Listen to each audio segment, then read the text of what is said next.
This is an iPhone 13 Pro Max. This is an iPhone 12 Pro. This is an iPhone 6S. All of these are my devices.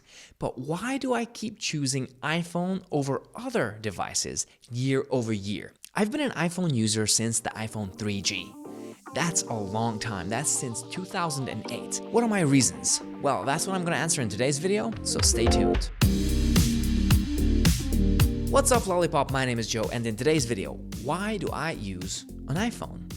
What are my reasons? I have a couple, and I want to walk you through my reasoning on why I think you should be an iPhone user as well, because I am basically locked in, but I don't mind.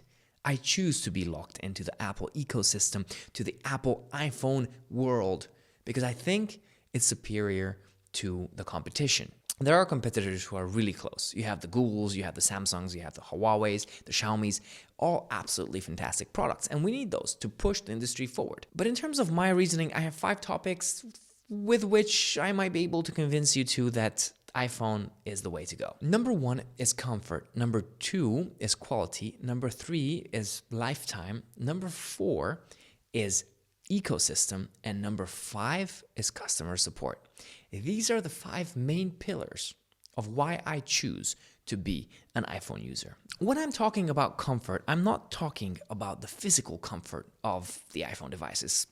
To be fair, this is one of the least comfortable iPhones I've ever had. It's a beautiful device, but because of the sharp edges, I much preferred the iPhone 6 design in terms of holding it for hours and hours because it had nice rounded edges.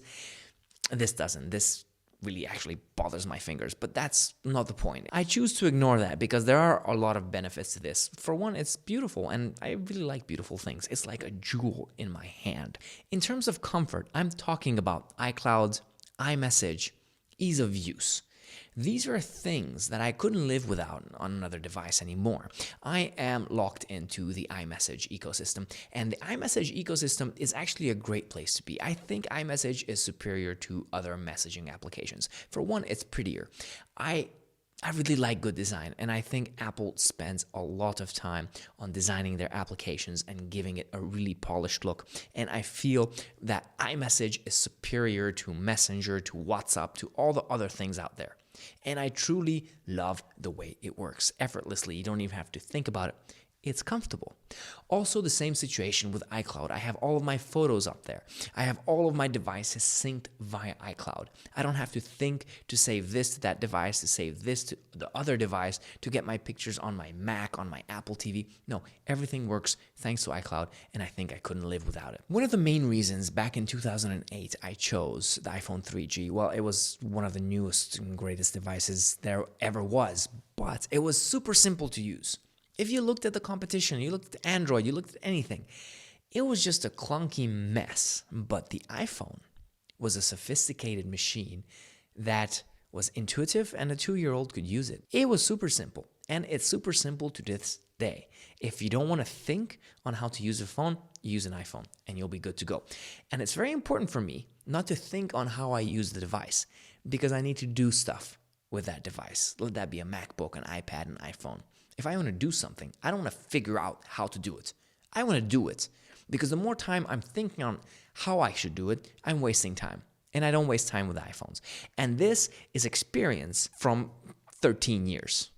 So this is a major point for me, that it has to be comfortable to use and not even think on how I use it. It just works. The next big thing is quality. If you look at the iPhone 13 Pro Max, this is quality. If you look at the iPhone 12 Pro, the beautiful stainless steel edges, the matte glass on the back. If I take this phone out, many times they were like, wow, what kind of phone are you using? The new colors every year.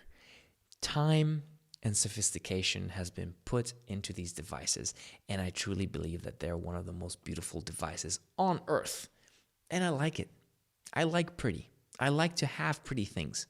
If I spend so much money, I like to look at my product. I like not to put a case on it when I'm at home, because I just want to feel it. I want to touch it. I want to see it.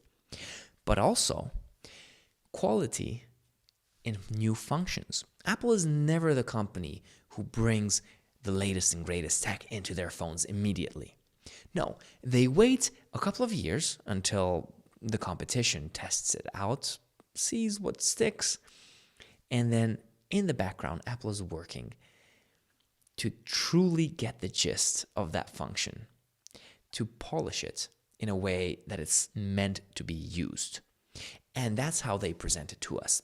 Obviously, there are some times when they don't do this, Apple Maps, but usually it is a polished product that we get all the time with the new features, and that screams quality for me. I never have to think about the application not working correctly. I never have to think about these kind of things because I know when I buy an iPhone, I'll get quality and it's going to work as advertised. And finally, in quality of the videos and pictures.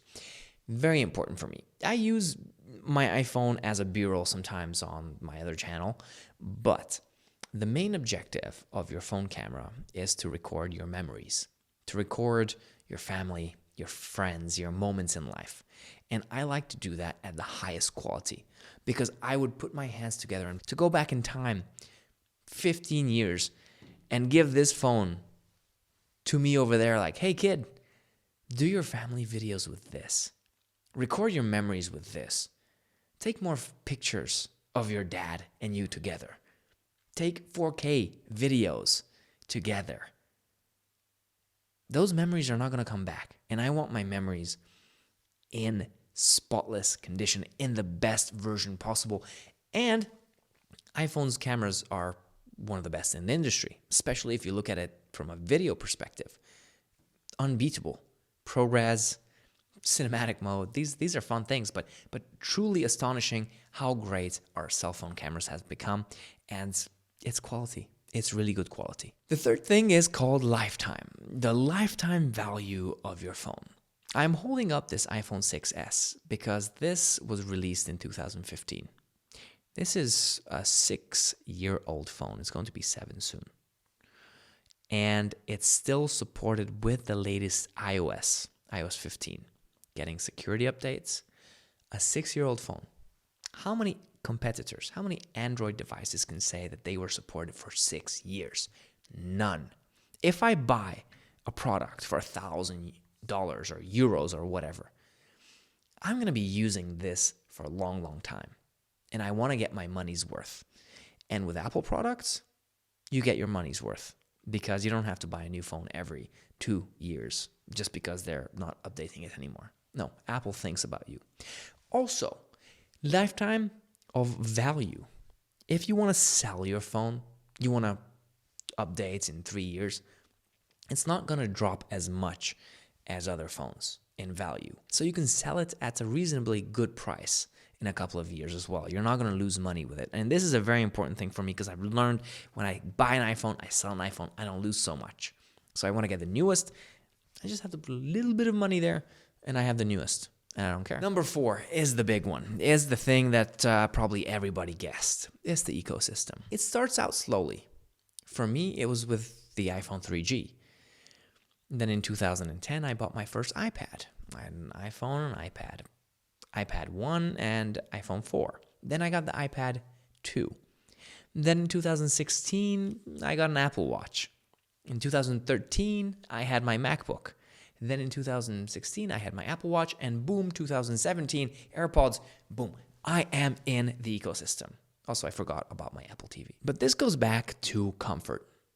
It's comfortable to use. I don't have to think about it. I work on these devices. I use it as my day-to-day driver, these things. I'm doing a document on my MacBook, and whoops, I need to sign it. All right. I'll get my iPad Pro with my pencil signed. Don't have to save. Don't have to do anything. It's going to be there on the desktop on my MacBook if I opened it on the desktop of my iPad. I love the ecosystem. I love that everything works. I start a message on my iPhone. I can continue it on my iPad. I can look at my pictures on my Apple TV, on my big TV. Everything works with everything. MKBHD said that Apple is like a walled garden. It's like the Garden of Eden. Until you're in there, everything is fine and dandy. Don't go out. Don't check out the new things. But if you don't go out, you never realize what there is out there. And it's a truly magnificent life to live in the Apple ecosystem. And this might sound such an Apple sheep-like sentence, but I truly believe it. I wouldn't change my Apple ecosystem for anything else. I think it's really comfortable. It's very productive. My workflow fits perfectly into the Apple ecosystem. And yeah, it just works. That's the thing, guys. It just works. And finally, something that I don't see often, but I've met a couple of times, is the customer service. Apple has one of the best customer services and customer satisfaction in the world. 98, 99%, year after year after year. One, their products are good, so there's not going to be much problems with that. Number two, if there is a problem and you reach out to Apple support. In my country, I live in Hungary. We don't have an official Apple support, like Apple Store here. We have resellers and blah, blah, blah. You go in there, it's not the same. But when you call Apple or chat with them in the Apple support application, they do everything to solve your problem. It's one of the nicest conversations I've had because they are trained to do the best. And I truly believe that they go over and beyond what is expected from customer service. And I've never had an issue with them. And I've been using iPhones for over 12 years. That's something great. So guys, these are the reasons I use an iPhone. If you're an iPhone user, hit me down in the comment section below and tell me the 5 reasons you use an iPhone. Or if you're an Android user, tell me the 5 reasons why you don't use an iPhone. I'm really curious to see your comments. Hit me down there. Thank you very much for watching. And until my next video, stay safe and hang loose.